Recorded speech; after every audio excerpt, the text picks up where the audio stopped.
प्रधानमंत्री जी ने स्पष्ट कर दी बातें, जैसा आपने बताया। इसके बाद इलेक्शन में एक नैरेटिव सेट किया जा रहा है कि किसी भी तरह भ्रम फैलाया जाए। और मैं तो बार बार कहती हूँ कि 2014 में आप चौकीदार चोर है बोलते रहे। आपके इसी स्लोगन ने प्रधानमंत्री को प्रधानमंत्री बना दिया, मोदी जी को प्रधानमंत्री बना दिया।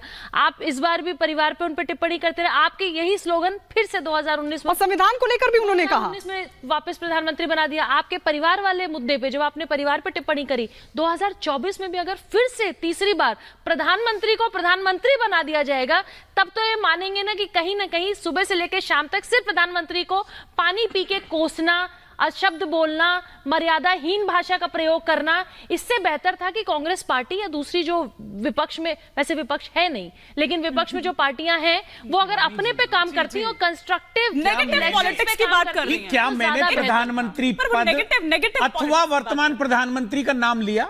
अच्छा, या उनकी किसी नीति पर सवाल उठाया? मैंने संविधान की बात की।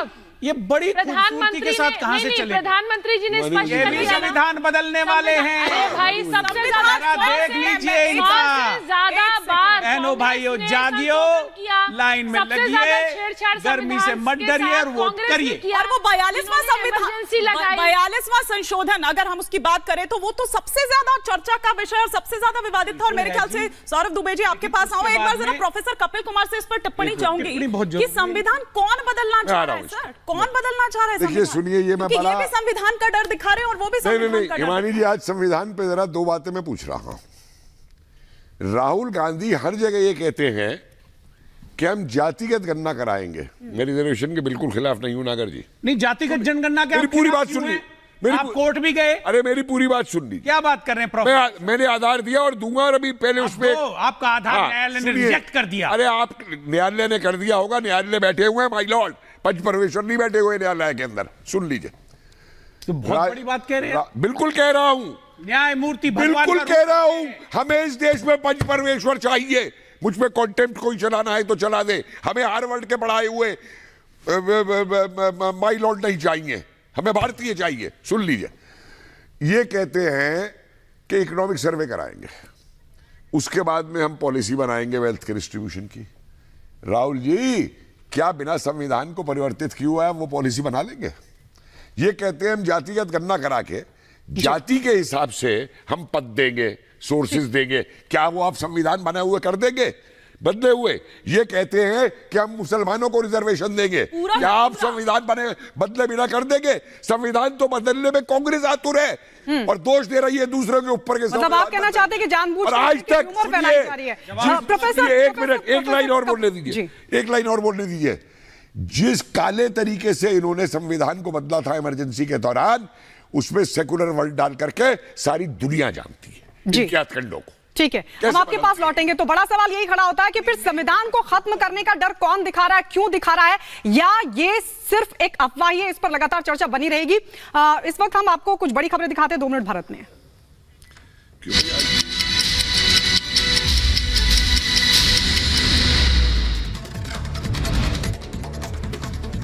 एक भी बात गलत नहीं है। लोकसभा चुनाव के चौथे चरण के लिए आज मतदान। 10 राज्यों की 96 सीटों के लिए डाले जा रहे हैं वोट। अखिलेश यादव, असदुद्दीन ओवैसी, माधवी लता और गिरिराज सिंह जैसे कई बड़े नेताओं की किस्मत ईवीएम में होगी कैद।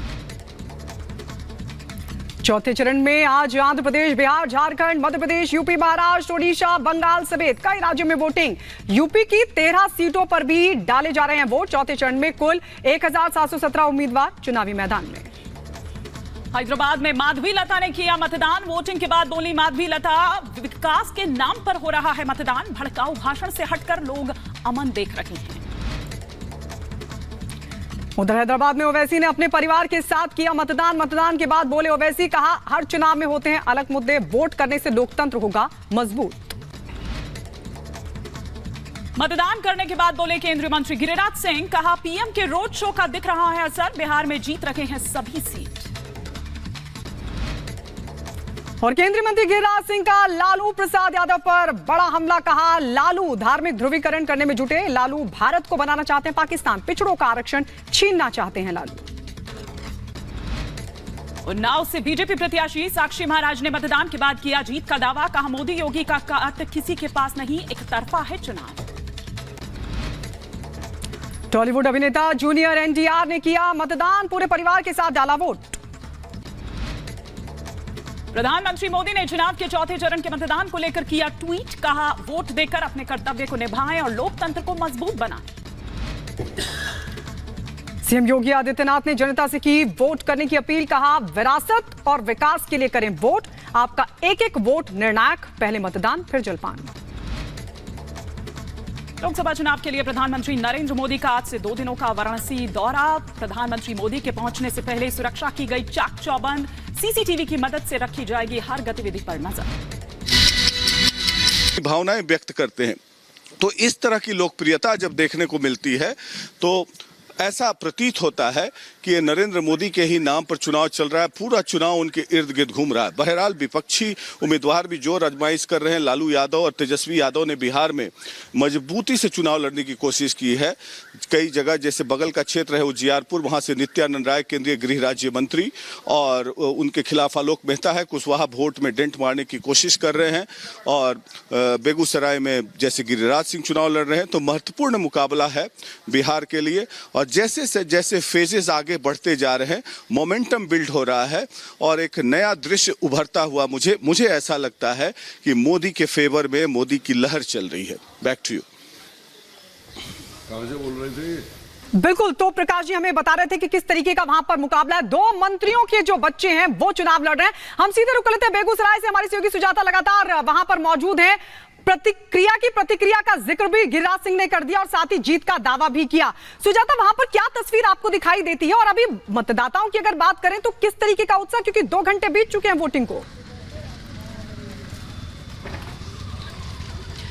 बिल्कुल हिमानी और गायत्री, देखिए प्रतिक्रिया की अगर हम बात करें तो बेगूसराय उसका बहुत ही बेहतरीन उदाहरण है, क्योंकि 1 दशक पहले तक इसे लेफ्ट का गढ़ माना जाता था, लेकिन ये राइट हो चुका है अब। और अब बेगूसराय पे बीजेपी का कब्जा है पिछले 2 बार से और बड़े मार्जिन के साथ जीते हैं गिरिराज सिंह। और हम तस्वीरें आपको दिखा रहे हैं, ये बरौनी है बेगूसराय में और यहाँ पोलिंग बूथ पर हम मौजूद हैं। हम कई पोलिंग बूथ पर घूम कर आए हैं। हालांकि आप देखिए ये जो इस बार वोटर्स हैं उनकी जिम्मेदारी है कि वो मतदान प्रतिशत बढ़ाएं, क्योंकि हम पिछले 3 चरणों में देखा है हमने कि सबसे कम प्रतिशत अगर कहीं हुआ है तो यूपी, बिहार और महाराष्ट्र में है। और हम उम्मीद करते हैं कि बिहार के लोग इस बार जो वो रिकॉर्ड है, वो खराब जो रिकॉर्ड है उसको ठीक करेंगे। बहुत से लोग यहाँ पर कतार में हैं, जरा उनसे हम बात करने की भी कोशिश करते हैं जो वोट डालने के लिए आए हैं। वोट डालने के लिए आप आए हैं बेगूसराय में, मुद्दा क्या है वोट डालने का? बेरोजगारी मुद्दा है। आप युवा हैं तो आपके लिए सबसे महत्वपूर्ण बात ये है क्या जातिगत समीकरण बड़ा महत्वपूर्ण हो जाता है। आप ये बताइए कि आदमी जब वोट डालने आता है, आप वोट डालने आए तो क्या सोचते हैं? वोट देना है और तो बताना नहीं है किसको वोट देना है। ये तो नहीं बताइए किसी को देना, लेकिन क्या सोचकर वोट देते हैं? किसी प्रत्याशी में क्या अधिकार है? ये हमारा अधिकार है, मतदान करना हमारा अधिकार है। लेकिन बहुत से प्रत्याशी जब आते हैं अपना अपना दावा करने के लिए, तो आप उसमें क्या खूबी देखकर सोचते हैं कि इसको वोट देंगे? सबसे पहले तो व्यक्तिगत अच्छा होना चाहिए, उसके बाद जो विकास का मुद्दा है, जिसका जो विकास कर रहे हैं देश में, उसको देख। चुनाव का मुद्दा क्या है सबसे बड़ा? क्या है मुद्दा?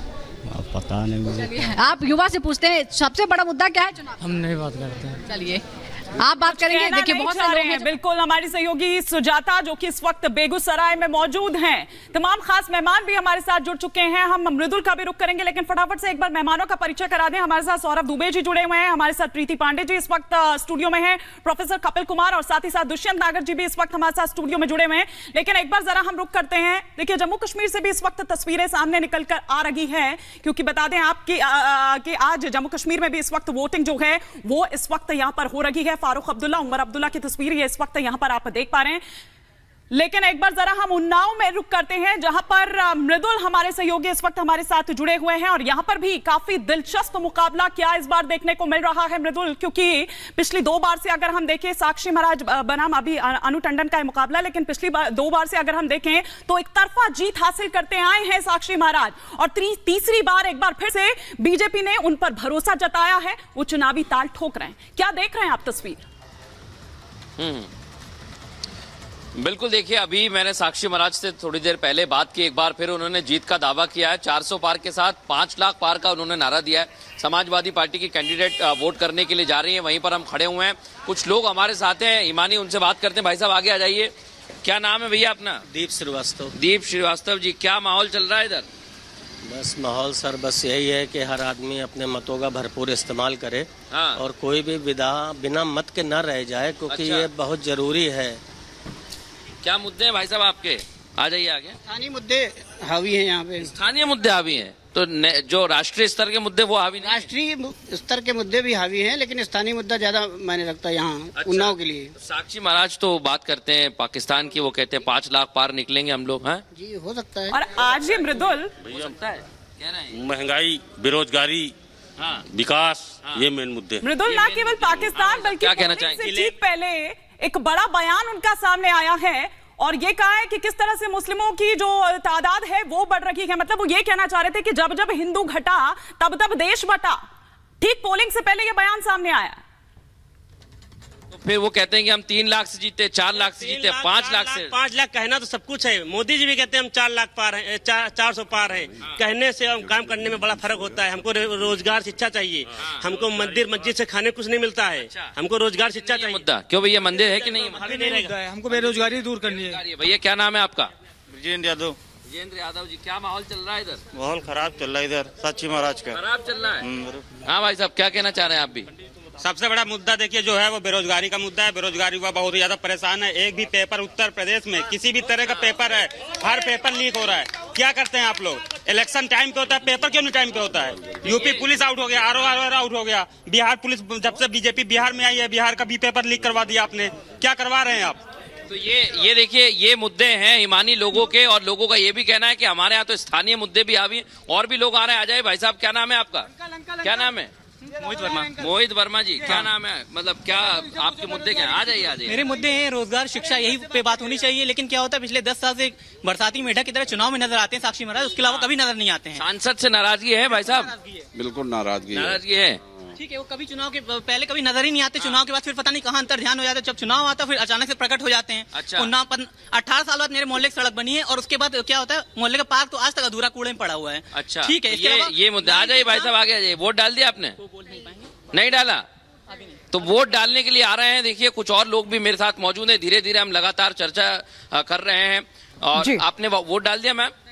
बिल्कुल मृदुल वहां से दिखा रहे हैं। उन्नाव में इस वक्त मृदुल मौजूद हैं। जो लोग हैं उनसे बातचीत करें। अलग अलग जगहों पर हमारे तमाम सहयोगी बने हुए हैं। हमारे साथ स्टूडियो में भी खास मेहमान बने हुए हैं। प्रोफेसर कपिल कुमार, मैं सबसे पहले आप ही के पास आ रही हूं, क्योंकि हमने देखा इस चरण में आपको क्या दिखाई देता है। सुबह से हम लगातार लोगों का जो प्रतिक्रिया है वो भी जानने की कोशिश करें। हर कोई विकास की बात कह रहा है, लेकिन अगर हम इस चरण में देखें तो चाहे नस्ल भेदी टिप्पणी हो कांग्रेस की पित्रोदा के जरिए, या फिर पाकिस्तान को इज्जत देने वाला मणिशंकर अय्यर का बयान हो, 15 सेकंड वाला बयान भी नवनीत राणा ने हैदराबाद में दिया। इसके अलावा राम मंदिर के शुद्धिकरण की सियासत भी देखने को मिली। विकास पर वोट पड़ रहा है आज, या ये मुद्दे भी कहीं ना कहीं प्रभाव डालेंगे? देखिए, मैं आपको एक बात बड़ी स्पष्ट कर दूं कि आज देश का जो युवा है उसको एक बात पिछले 10 साल में समझ आ चुकी है कि अगर देश का विकास होगा तो उसके भविष्य का विकास भी उससे जुड़ा हुआ है। अगर विदेश में आज भारत की इज्जत है तो वो नौकरी करने जाएगा, उसकी भी इज्जत होगी। नहीं तो उसको भी वैसे ही ट्रीट किया जाएगा जैसे वो बंधुआ मजदूरों को किसी जमाने में ट्रीट किया जाता था। आज वो सिर उठा के चलता है। आज वो जानता है कि अगर बाहर से निवेश आएगा, भारत में फैक्ट्री खुलेगी तो उसको रोजगार मिलेगा।